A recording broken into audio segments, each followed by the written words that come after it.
The children playing in the park stopped their games when the shadow fell across the playground. Above them, something impossible blocked out the sun. The massive ship stretched across the entire sky, its dark metal surface reflecting no light. Parents grabbed their children and ran, but there was nowhere to go. The ship was everywhere. Ambassador Davis adjusted his tie and walked calmly toward the landing site. Behind him, news crews scrambled to set up their cameras. The whole world was watching. 3 days had passed since the ships arrived, and humanity had done nothing but wait. No missiles fired. No fighter jets scrambled. Just waiting. Davis had spent those 3 days reading every piece of science fiction he could find.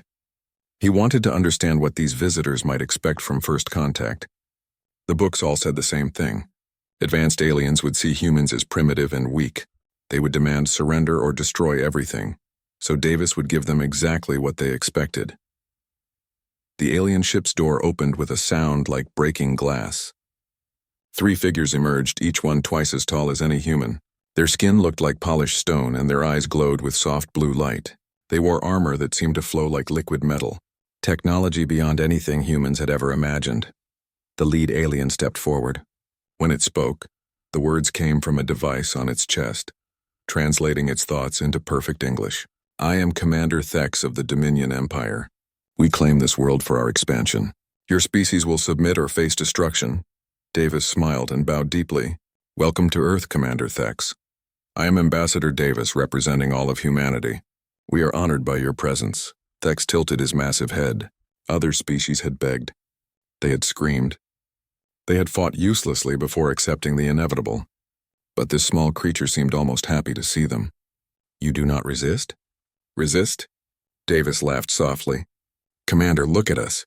Look at our primitive weapons and slow ships. How could we possibly resist beings as advanced as yourselves? We only ask that you treat us fairly." Behind the cameras, General Brooks watched the broadcast from a secure bunker buried 3 miles underground. Around him, screens showed similar scenes playing out across the globe. Every major city was receiving alien visitors. Every human leader was bowing and smiling and offering complete cooperation.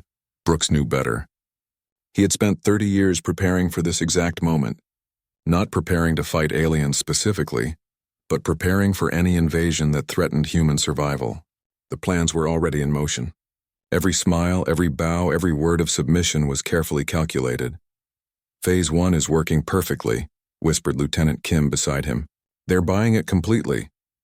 On the surface, Commander Thex was accepting humanity's surrender with typical Dominion efficiency. The humans would be relocated to designated zones. Their primitive weapons would be confiscated. Their leaders would report to Dominion authorities for work assignments. Standard procedure. Exactly like the 847 otherworlds they had conquered. Davis nodded eagerly to every demand. "Of course, Commander. We understand completely. How quickly would you like us to move? We want to make this as easy as possible for your forces." "You have 7 days," Thex replied. "All humans in major population centers will relocate to the zones we designate. Any who resist will be eliminated." 7 days, Davis repeated. "That seems very reasonable. Thank you for your patience with us." The next week passed exactly as the Dominion expected. Humans loaded their possessions onto trucks and moved obediently into the designated zones. They handed over their weapons without complaint. They answered every question the occupation forces asked. They seemed almost grateful for Dominion rule. But strange things began, happening around the edges. Supply convoys heading to alien outposts sometimes took wrong turns and ended up in remote areas where their crews had to walk back to base. Computer systems in Dominion facilities occasionally glitched and shut down for hours. Equipment mysteriously broke down just often enough to be annoying, but not often enough to seem intentional. Commander Thex barely noticed these minor inconveniences. His reports to the Empire described a perfectly successful occupation. The humans were cooperative and submissive. Their technology was laughably primitive. Their military had surrendered without firing a single shot. Another easy conquest for Dominion glory. Underground, General Brooks was coordinating the largest military deception in human history. The weapons caches had been moved years ago. The real military leadership had vanished into hidden bunkers the moment the ships arrived. Every piece of advanced human technology had been carefully hidden or disguised to look primitive. The aliens had no idea that humanity had been monitoring their communications since day one. They had no idea that human engineers were already reverse engineering every piece of Dominion technology they could get their hands on. They had no idea that the primitive humans had been preparing for interstellar war since the 1940s. Most importantly, they had no idea that every single human on Earth was now part of the largest resistance network ever created. Dr. Martinez put down her tools and stepped back from the alien power cell she had been examining. Around her, the hidden laboratory buzzed with quiet activity.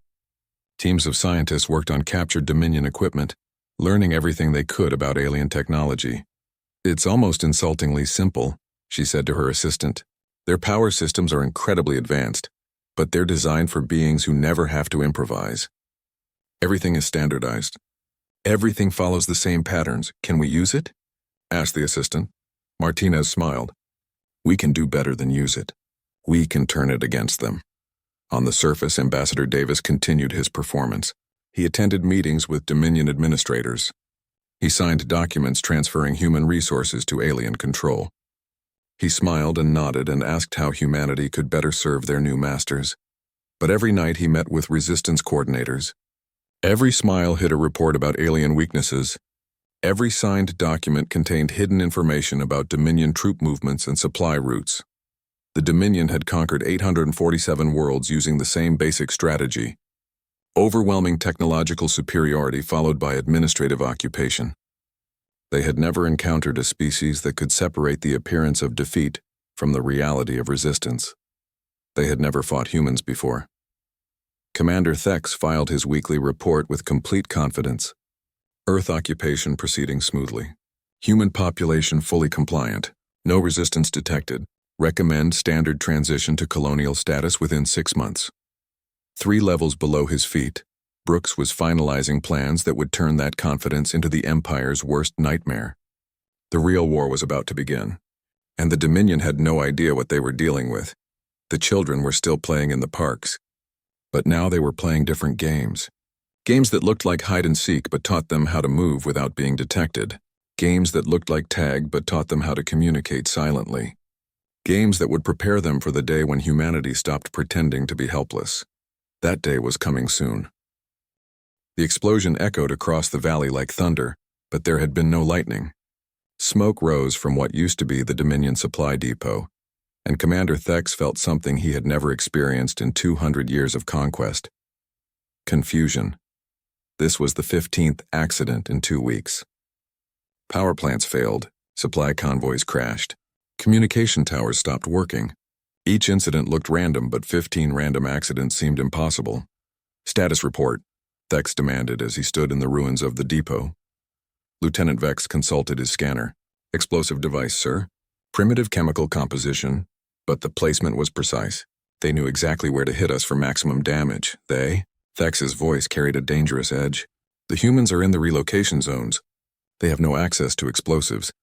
Sir, the device was built from fertilizer and fuel. Both substances are common in human agriculture." Thex stared at the crater. Fertilizer and fuel. Primitive materials that any farming world would have in abundance. But the timing, the placement, the coordination required? This was not primitive at all. Across the planet, similar scenes were playing out. In every Dominion outpost, something was going wrong. But the problems were small, scattered, easily explained away as accidents or equipment failures. The humans in the zones remained cooperative and helpful. They seemed as surprised by these incidents as the aliens were. General Brooks reviewed the reports from his underground command center. Every strike had gone exactly as planned. The network was working perfectly. Thousands of resistance cells, each operating independently, each following the same basic strategy. Hit fast, hit precisely, disappear completely. "How are our guests reacting?" he asked Rodriguez, who had been monitoring Dominion communications. "Growing paranoid," Rodriguez replied with satisfaction. "They're starting to see patterns where none exist, and they're completely missing the patterns that do exist." The truth was that humanity had been preparing for asymmetric warfare since the beginning of recorded history. Every revolution, every resistance movement, every guerrilla campaign had taught them lessons. Those lessons had been studied, refined, and turned into doctrine. Now they were teaching the Dominion what human warfare really looked like. Dr. Wilson worked quickly in the abandoned subway tunnel, her hands steady despite the danger. Around her, a team of engineers assembled devices that would have been impossible to imagine just months ago. They were combining human ingenuity with alien technology in ways that horrified their creators. "Power coupling is stable," reported her assistant. "But are you sure this will work?" Wilson smiled grimly. "The Dominion designs their equipment for their own mindset. Logical, predictable, efficient. They can't imagine someone using their tools for purposes they never intended." The device she was building looked like a communications relay. To any Dominion scanner, it would appear to be a simple backup system for their network, but Wilson had modified it in ways that would turn their own communications against them.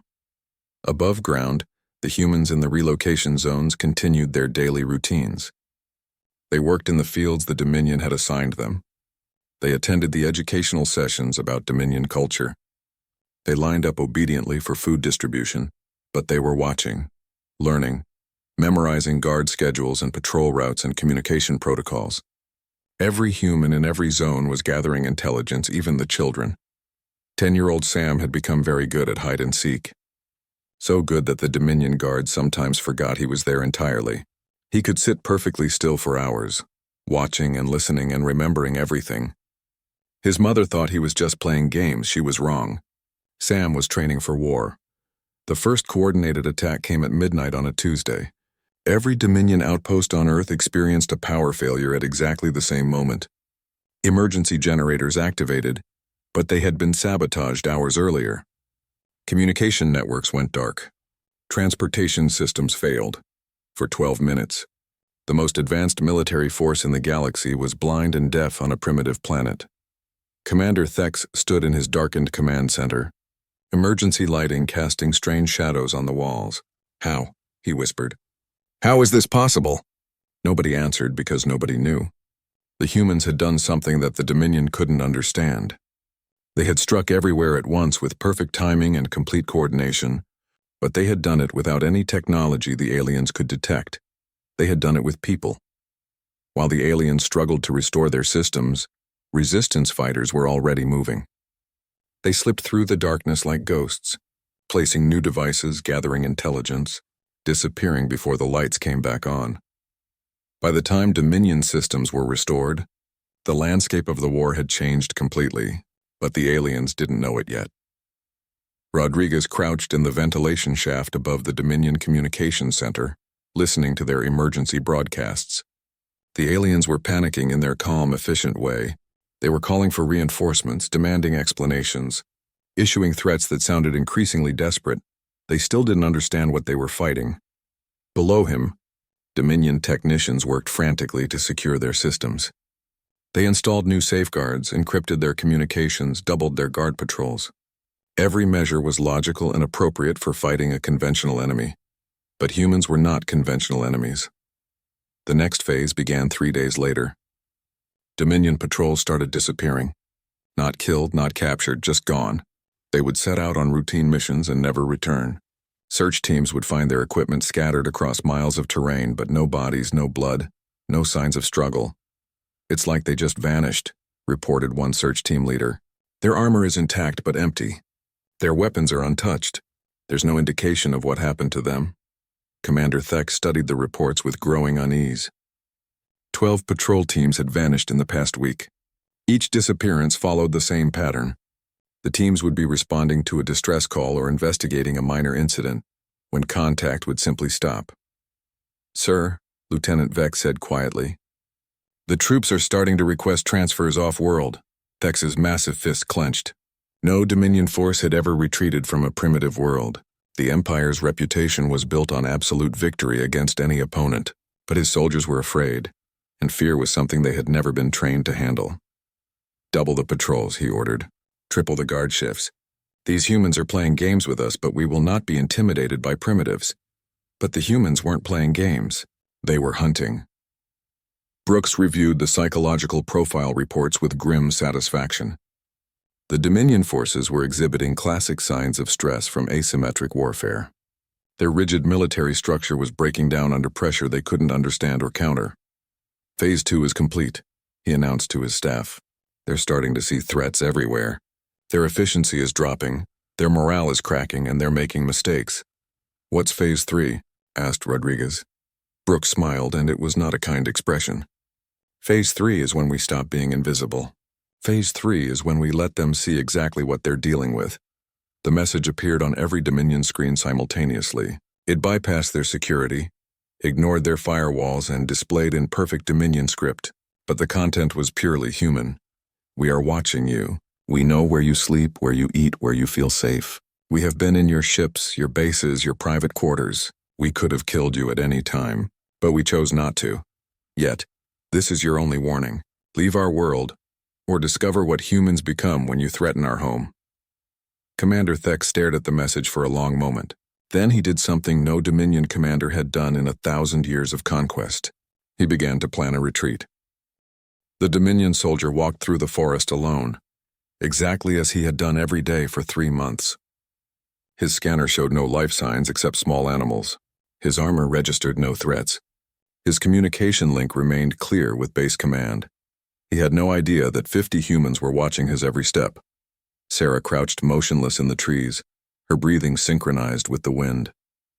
Beside her, 3 other hunters waited with infinite patience. They had been tracking this particular patrol for weeks, learning its patterns, understanding its habits. Today was the day they would teach the Dominion a new kind of fear. The soldier stopped at the fallen log where he always rested. He set down his weapon and activated his lunch ration, exactly as he had done 93 times before. His routine was perfect, predictable, safe.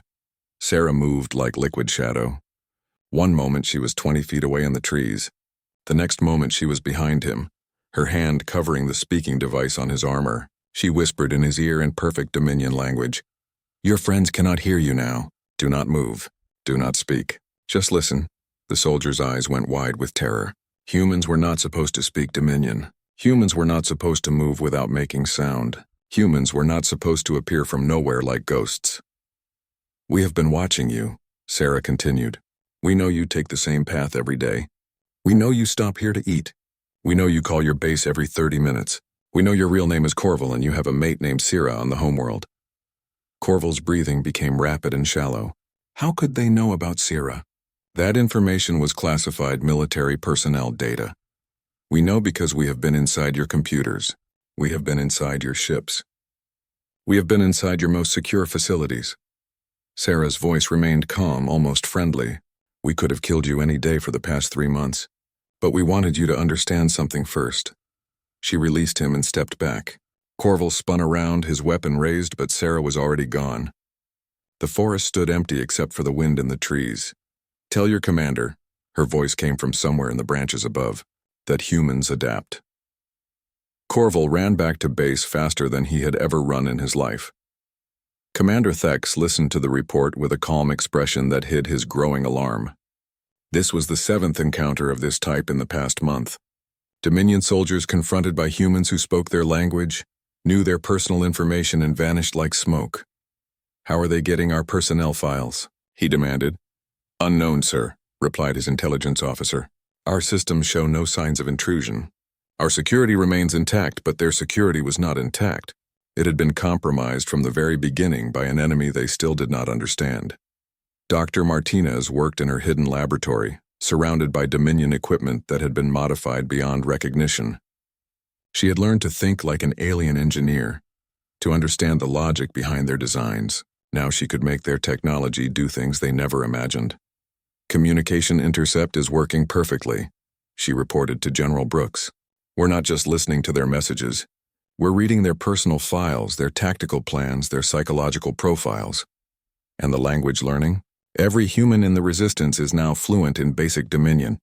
Their own translation software taught us." Martinez smiled. "They designed it to help them understand primitive species. They never considered that primitive species might use it to understand them. The changes in human behavior were becoming more obvious every day. People who had been farmers and teachers and shop clerks were transforming into something the galaxy had never seen before. They moved through environments like they belonged there. They communicated without words. They appeared and disappeared as if they could control space itself. Rodriguez had become something that even he did not recognize. 6 months ago he had been an accountant. Now he could track alien patrols across miles of terrain without losing their trail.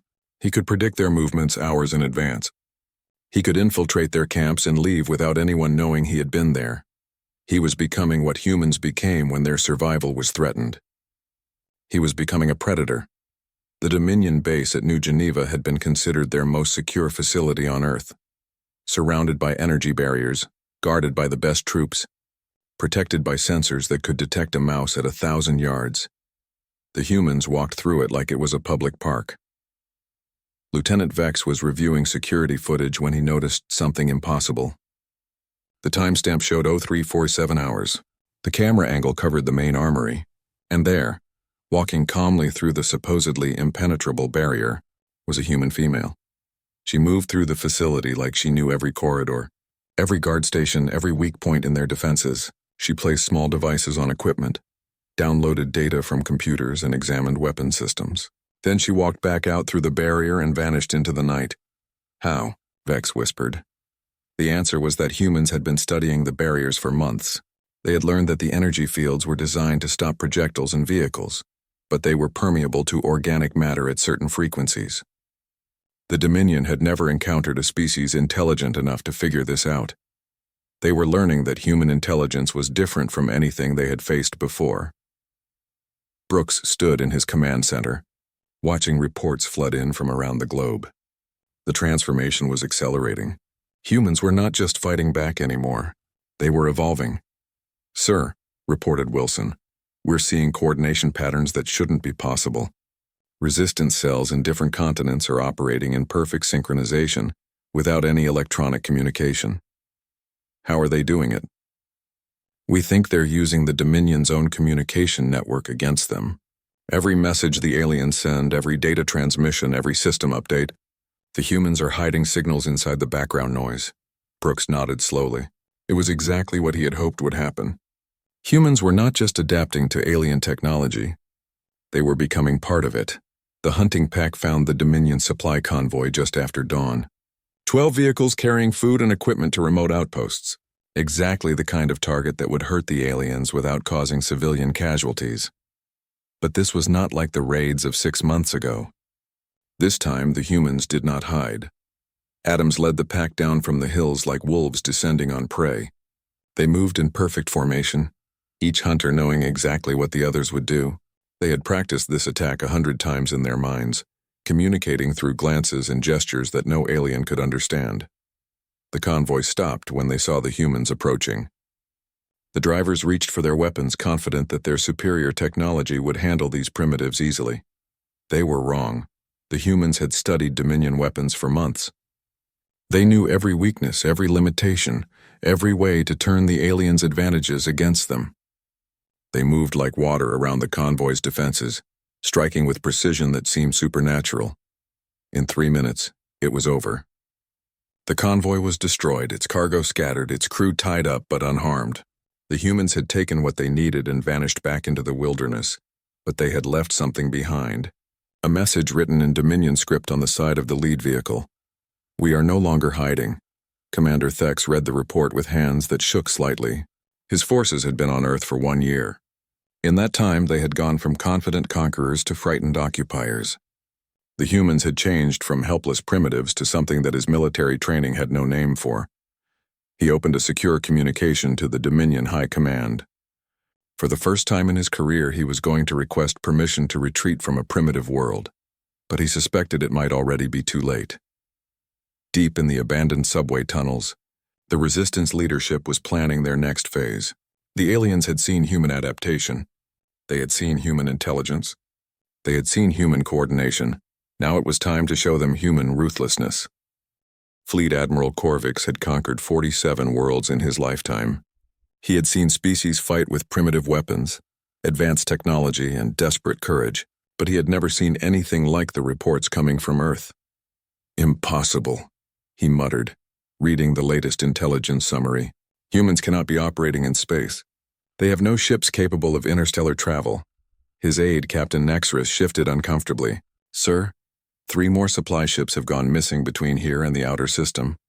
Each time we find the ships drifting empty. The crews are gone, but the cargo holds are full of human-made devices. Korvik stared at the tactical display showing the positions of his fleet. 48 massive warships orbiting Earth, each one capable of destroying a continent, the most powerful military force ever assembled around a primitive world. And somehow, humans were aboard his ships. The truth was even more disturbing than Korvik's imagined. Dr. Martinez had not just learned to modify Dominion technology. She had learned to build it. Hidden factories across Earth were producing devices that looked exactly like standard Dominion equipment, but contained human modifications. "Boarding pod is ready," she reported to Stone, the pack leader who would command this mission. "It will register as a routine supply shuttle to their sensors."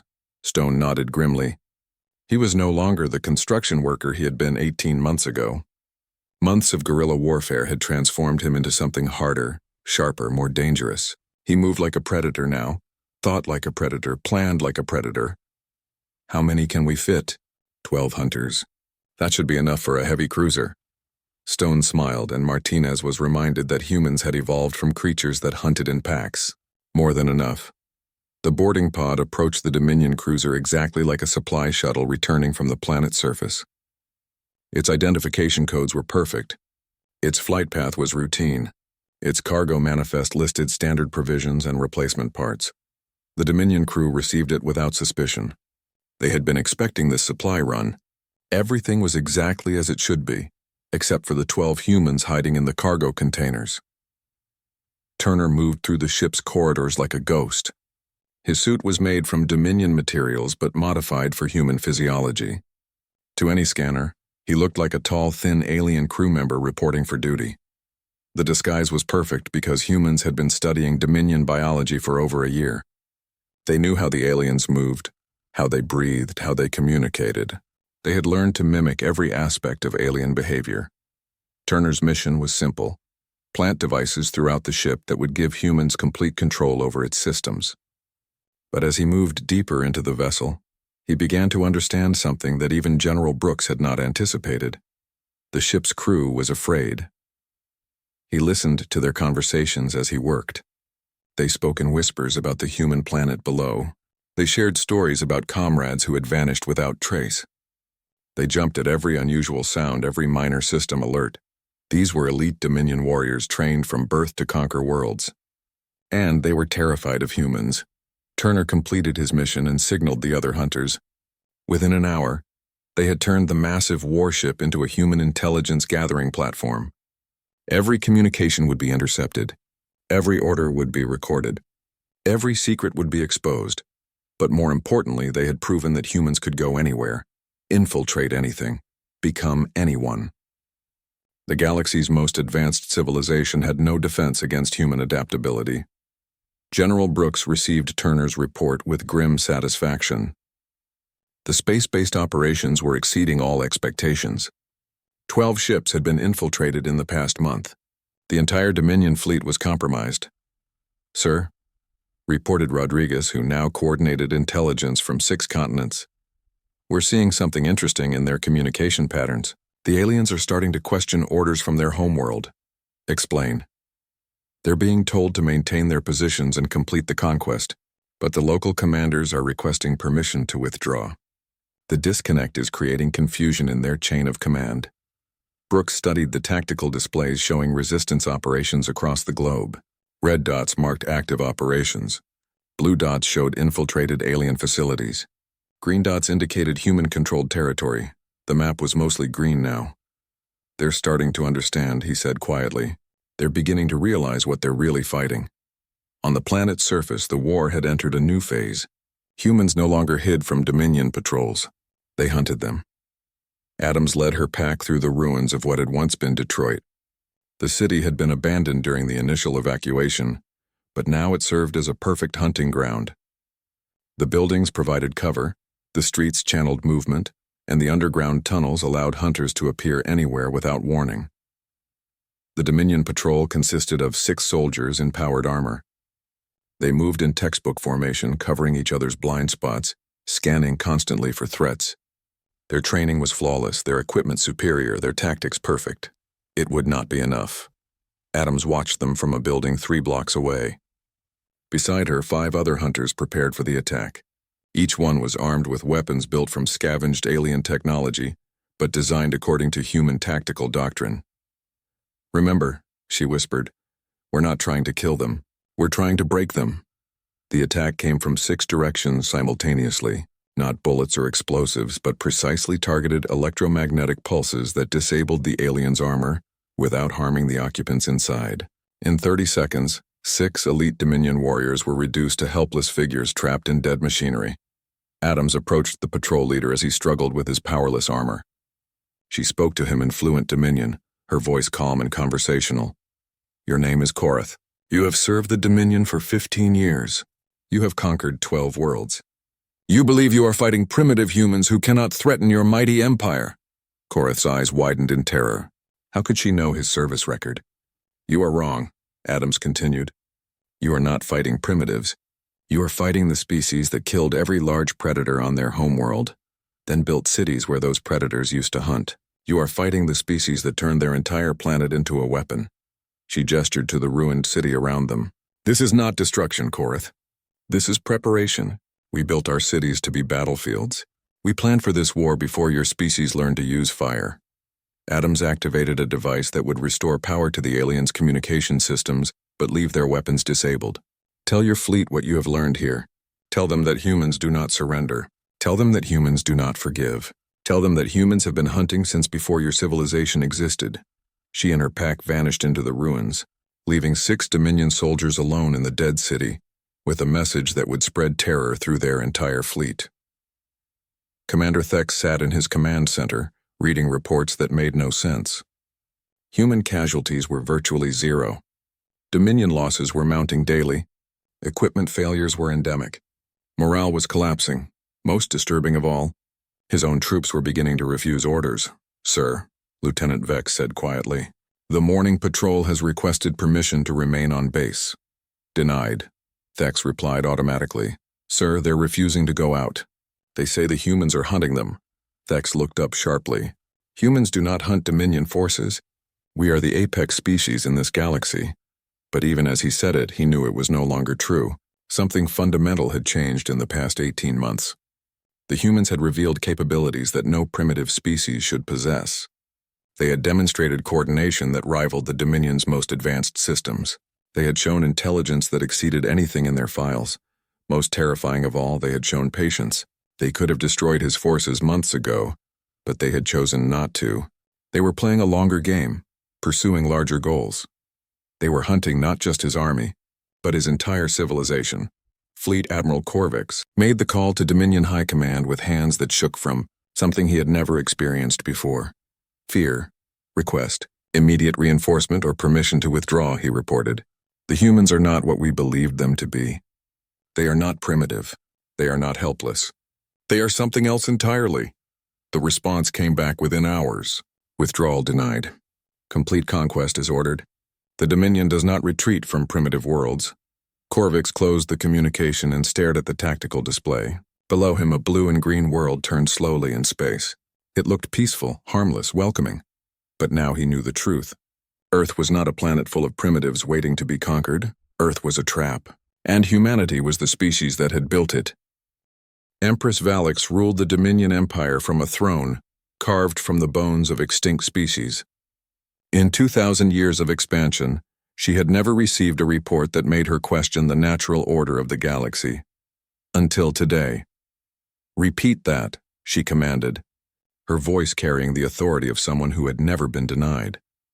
Admiral Corvix stood before the massive view screen, his image transmitted from Earth orbit. Behind him, she could see the bridge of his flagship, and she noticed something that disturbed her deeply. His crew looked afraid. "Empress, the humans have capabilities we did not anticipate. They have infiltrated our ships, compromised our communications, and turned our own technology against us. They are not the primitive species our intelligence indicated." Valix leaned forward in her throne. "Admiral, you command 48 of our most advanced warships. You are fighting a species that has not even achieved faster than light travel. How is this possible? Your Majesty, they do not fight like any species we have encountered. They do not seek to defeat us in battle. They seek to make us defeat ourselves." Before Valix could respond, every screen in the throne room flickered and changed. Her own communication network, protected by layers of encryption that had never been broken, was displaying something impossible. A human face looked back at her. "Greetings. Empress Valix," the human said in perfect Dominion high speech. "My name is Bell. I represent the species you are attempting to conquer." Valix's guards reached for their weapons, but Bell continued speaking calmly. "Your weapons cannot harm me. I'm not actually here. I am speaking to you from a planet you believe you control, using technology you believe is secure."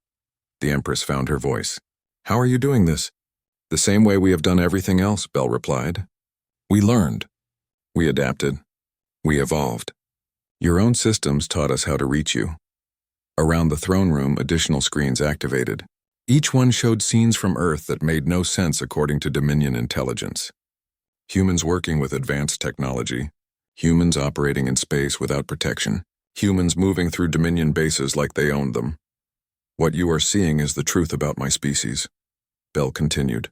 "We are not primitive. We are not helpless. We are the apex predators of our world, and we have been preparing for galactic contact for longer than your empire has existed." Valix stared at the images. "Impossible. Our surveillance shows humans living in primitive conditions using basic tools." Bell smiled, and there was something in that expression that made the Empress feel cold. "You saw what we wanted you to see. Every primitive human you observed was an actor. Every basic tool was a disguise. Every sign of weakness was a lie designed to make you underestimate us." The screens changed again, showing historical footage of human conflicts. Wars fought with increasingly sophisticated weapons, technologies developed and deployed with terrifying efficiency, species after species driven to extinction by human expansion. "We are the beings that turned an entire planet into a garden by killing everything that threatened us," Bell explained. "We are the beings that built weapons capable of destroying our own world, then chose not to use them. We are the beings that have been studying war since before your species discovered agriculture." Empress Valix felt something she had not experienced in centuries. Doubt. "You have been in space for thousands of years," Bell continued, "but you have spent that time conquering primitive worlds and absorbing helpless civilizations. You have grown soft. You have forgotten that intelligence can be more dangerous than technology." The images shifted to show current operations on Earth. Dominion equipment being reverse-engineered in hidden facilities. Alien ship designs being improved by human engineers. Captured technology being turned into weapons the Dominion had never imagined. "We have been in space for less than a century," Bell said, "but we have spent that time preparing for exactly this moment. We knew that eventually someone would come to take our world, so we made sure we would be ready." The screens went dark except for Bell's face. "You have two choices, Empress. You can withdraw your forces and never return to our system, or you can discover what humans become when their survival is threatened." The transmission ended, leaving the throne room in silence. On Earth, General Brooks watched the broadcast with grim satisfaction. Every member of the Dominion hierarchy had seen it. Every ship in their fleet had received it. Every occupied world in their empire had been exposed to the message. "How are they reacting?" he asked Cross, his psychological warfare specialist. "Panic," Cross replied. "Their communication networks are flooded with requests for orders. Local commanders are reporting equipment failures, personnel losses, and civilian unrest." "The Empire is destabilizing," Brooks nodded. It was exactly what they had planned. The broadcast was not just a message to the Empress. It was a psychological weapon designed to shatter the Dominion's confidence in their own superiority. But more importantly, it was an invitation. Dr. Martinez stood in her laboratory, surrounded by technology that would have been impossible to imagine 2 years ago. She had not just learned to modify alien equipment, she had learned to improve it. The devices around her represented the fusion of human creativity with Dominion engineering. "The new communication array is ready," she reported to Brooks. "We can now reach any Dominion-controlled world instantly." "And the translation protocols?" "Perfect. We can communicate with any species in the galaxy using their own languages." Brooks smiled. "Then it's time for Phase 4. The message went out simultaneously to every inhabited world in Dominion space. It bypassed Imperial communication networks, ignored security protocols, and appeared on every screen, every device, every communication system across hundreds of planets. It was simple, direct, and devastating. "Greetings to all species under Dominion rule. We are humans of Earth. We are currently defeating the force that conquered your worlds. We offer you a choice. Join us and learn to fight for your freedom, or remain slaves to beings who consider you inferior." The response was immediate and overwhelming. Within hours, resistance movements on dozens of worlds were requesting human tactical advisors. Within days, entire sectors were reporting equipment failures and communication breakdowns identical to those plaguing Earth. The Dominion Empire, which had ruled unchallenged for millennia, suddenly found itself fighting wars on hundreds of fronts. Commander Thex received the evacuation order with a mixture of relief and shame. After 18 months of occupation, his forces were being withdrawn from Earth. Not because of military defeat, but because of something much worse. The humans had made his soldiers afraid to fight. "Sir," Lieutenant Vex reported, "the final transports are loading. We'll be off-planet within 6 hours." Thex nodded without speaking. Around him, his command center was being dismantled by troops who jumped at every shadow. These were warriors who had conquered entire civilizations, and they were fleeing from a species that had never fired a shot at their ships. But they were right to be afraid. Thex had finally understood what they were really facing. Humans were not just intelligent. They were not just adaptive. They were not just dangerous. Humans were the species that every other intelligent race became if they survived long enough. They were the end result of evolution pushed to its logical extreme. They were what happened when a species learned to thrive on a world that was constantly trying to kill them. They were nature's perfect predator. Fleet Admiral Corvix watched his ships leave Earth orbit with sensors that detected no pursuit. No weapons fire, no sign of human aggression. The withdrawal was being allowed to proceed without interference. But he knew the humans were watching. He could feel their attention like a physical weight. They were letting him go because they had achieved something more valuable than military victory. They had proven that the Dominion Empire could be defeated. Across the galaxy, the news spread like wildfire. A primitive species had forced the mighty Dominion to retreat. Beings armed with basic technology had outfought the most advanced military in known space. The Empire's reputation for invincibility was shattered. Their subject worlds began to question their authority. Their enemies began to probe their defenses. The Dominion had ruled through fear and overwhelming force. But humans had shown the galaxy that neither was enough against intelligence, adaptability, and absolute refusal to surrender. Empress Valak sat in her throne room, reading reports of rebellions breaking out across her empire. The humans had not just defeated her forces on Earth. They had taught the galaxy how to defeat her forces everywhere. She activated a communication to Admiral Corvix. "Status report on the human situation. The withdrawal is complete, Your Majesty. Our forces have returned to Imperial space, and the humans?" Corvix was quiet for a long moment.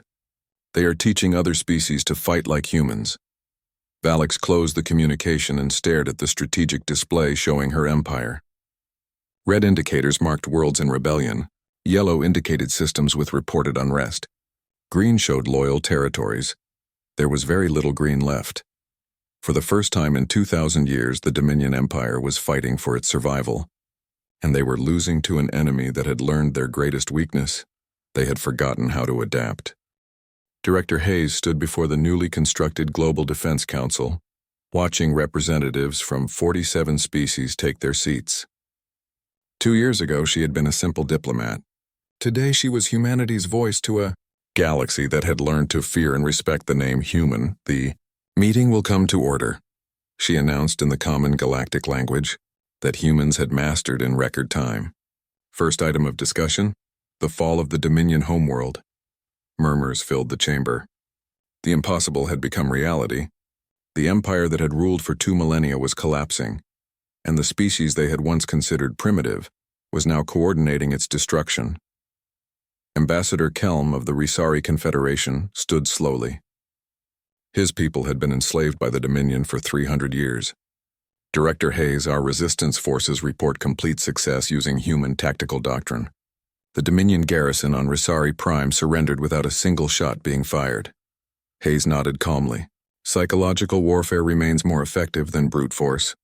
What is the status of your people's rehabilitation? Difficult, Kelm admitted. We have forgotten how to think for ourselves. We need human advisors to teach us independence again. It was a common request. Across the galaxy, Species that had lived under Dominion rule for centuries were discovering that freedom required skills they had lost. They needed to relearn courage, creativity, and the ability to question authority. They needed to learn to think like humans. General Brooks, now Supreme Commander of the Galactic Liberation Force, reviewed strategic reports from across known space. The war was effectively over, but the real work was just beginning. Humanity had broken the Dominion Empire, but something had to replace it. Status report on the core worlds, he requested. Rodriguez, now his chief intelligence coordinator, consulted her displays. The Dominion capital fell 3 days ago. Empress Valix is requesting negotiation terms. Her remaining fleets are scattered and demoralized. And the subject species? 215 worlds have declared independence. 87 have requested human protection. 34 want to join a human-led alliance. Brooks studied the galaxy map showing the collapse of Dominion territory. Red zones marked areas still under Imperial control. Blue showed independent worlds. Green indicated systems that had requested human oversight. The map was mostly green. They're afraid of us, Rodriguez observed quietly. They should be, Brooks replied without emotion. We just proved that intelligence and determination can overcome any technological advantage. Every species in the galaxy is now wondering if humans might decide they need to be conquered next. It was a valid concern. Humanity had revealed capabilities that terrified even their allies. They had shown they could infiltrate any system, defeat any military, and coordinate resistance across impossible distances.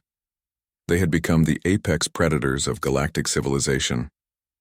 Dr. Martinez worked in her new laboratory on Luna Station, the moon base that had become humanity's center for advanced research. Around her, teams of scientists from dozens of species collaborated on projects that were reshaping galactic technology. The Unified Communication Protocol is complete, she reported to Director Hayes. Every species in the Alliance can now share information instantly across any distance. The security concerns? Minimal. We're using quantum encryption based on human mathematical principles. It's unbreakable by any known technology, Hayes smiled. The communication network was more than just a technological achievement. It was a demonstration of human leadership. They had taken the galaxy's most advanced species and taught them to work together more effectively than ever before. But the real victory was psychological. Every alien scientist working on the project had seen human intelligence in action. They had watched humans solve problems that had stumped galactic civilization for centuries. They had learned to respect and fear human capabilities. They had learned their place in the new order. The trial of Empress Valix was broadcast to every world in the galaxy. She stood before a tribunal of judges representing species she had once ruled with absolute authority. But the proceedings were conducted according to human legal principles, using human concepts of justice and evidence. You are charged with crimes against 12 billion sentient beings, announced Judge Carter, a former human rights lawyer who now presided over galactic justice. How do you plead? Valix looked around the courtroom with eyes that showed no comprehension of her situation. For 2,000 years, she had been the supreme authority in known space. The concept of being judged by her former subjects was literally beyond her understanding. I am Empress of the Dominion, she said finally. You have no authority to judge me. Carter's expression remained neutral. The Dominion Empire no longer exists. Your authority was revoked by the collective will of the species you oppressed. You are now a private citizen facing criminal charges. The trial proceeded with methodical human efficiency. Evidence was presented. Witnesses testified. Legal arguments were made according to principles of justice that emphasized rehabilitation over revenge. It was a stark contrast to Dominion law, which had recognized only the authority of superior force. The verdict was inevitable. Valix was found guilty on all charges, but her sentence reflected human values rather than alien traditions of conquest.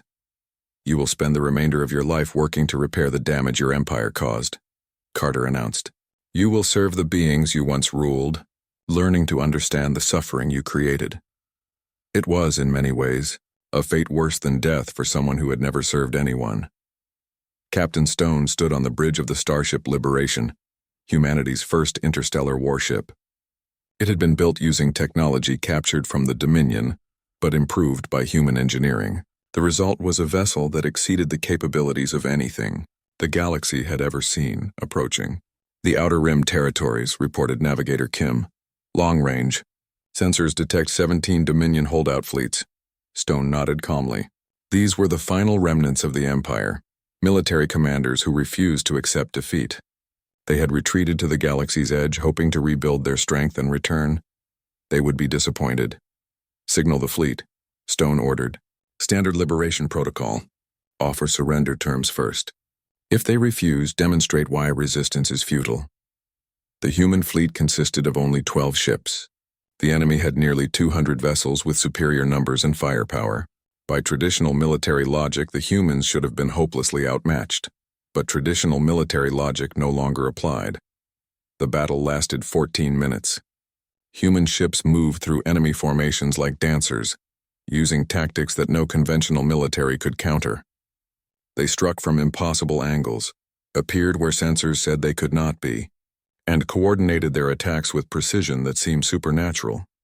When it was over, the Dominion holdout fleet was intact but powerless. Their weapons were disabled, their engines offline, their crews unharmed but thoroughly defeated. Stone opened a communication channel to the enemy commander. Admiral Cortez, this is Captain Stone of the human fleet. Your forces are now under our protection. Your crews will be relocated to worlds of their choosing. Your ships will be converted for peaceful purposes. How? Cortez whispered. How did you defeat us so easily? Because we learned something your empire never understood, Stone replied. Victory is not about superior weapons or larger armies. Victory is about superior thinking. The communication ended and Stone turned back to his crew. Set course for Earth, mission completed. Behind them, the last remnants of the Dominion Empire were escorted toward worlds where they would learn to live as citizens rather than conquerors. Director Hayes stood in her office overlooking the rebuilt New York City, reading reports from across the galaxy. The transition was proceeding smoothly. Former Dominion worlds were establishing democratic governments. Trade networks were being rebuilt according to equitable principles. Scientific cooperation was advancing at unprecedented rates. Humanity had not just defeated the Dominion Empire. They had replaced it with something better. But the victory came with responsibilities that weighed heavily on human leadership. They had become the dominant species in galactic civilization through superior tactics and intelligence. Every other race now looked to them for guidance, protection, and leadership. They had become what the Dominion had been, but they were determined not to make the same mistakes. Status report from the Integration Council, requested Hayes. All former Dominion territories have successfully transitioned to independent governance, reported her aide. Refugee relocation is 93% complete. War crimes tribunals are proceeding on schedule. Any resistance to human authority? None reported. Most species are requesting expanded human involvement in their governments. Hayes frowned. That was the dangerous path. It would be easy for humanity to become the new imperial power, ruling through benevolence rather than force, but ruling nonetheless. Send a message to all Alliance worlds, she decided. Humanity will not govern other species. We will advise, we will assist, but we will not rule. Each species must learn to determine its own destiny. It was a harder choice than conquest would have been, but it was the choice that separated humans from the Dominion. General Brooks stood before the memorial wall listing every human who had died during the resistance. The number was surprisingly small considering the scale of the conflict. Human casualties had been minimized through superior tactics and careful planning. But each name represented someone who had died to prove that humanity could not be conquered. Sir, Rodriguez approached quietly. Final casualty reports from across the galaxy. Total confirmed deaths. 437 humans, 12 million aliens. Brooks nodded slowly. The disparity was staggering, but it reflected the nature of the war they had fought. Humans had not tried to kill their enemies. They had tried to break their will to fight. And the psychological evaluations? Concerning, Rodriguez admitted. Many humans are struggling to readjust to peacetime. We've spent 2 years becoming predators. It's difficult to remember how to be anything else. Brooks understood. The war had changed humanity in ways that went beyond technology or tactics. They had learned to think like apex predators, to coordinate like pack hunters, to adapt like the ultimate survivors. The question now was whether they could learn to be something else. The galaxy had a new apex species, For the first time in known history, that species was choosing restraint over domination, cooperation over conquest. Whether that choice would last remained to be seen. But for now, the stars belonged to humanity, and humanity was trying to decide what to do with them.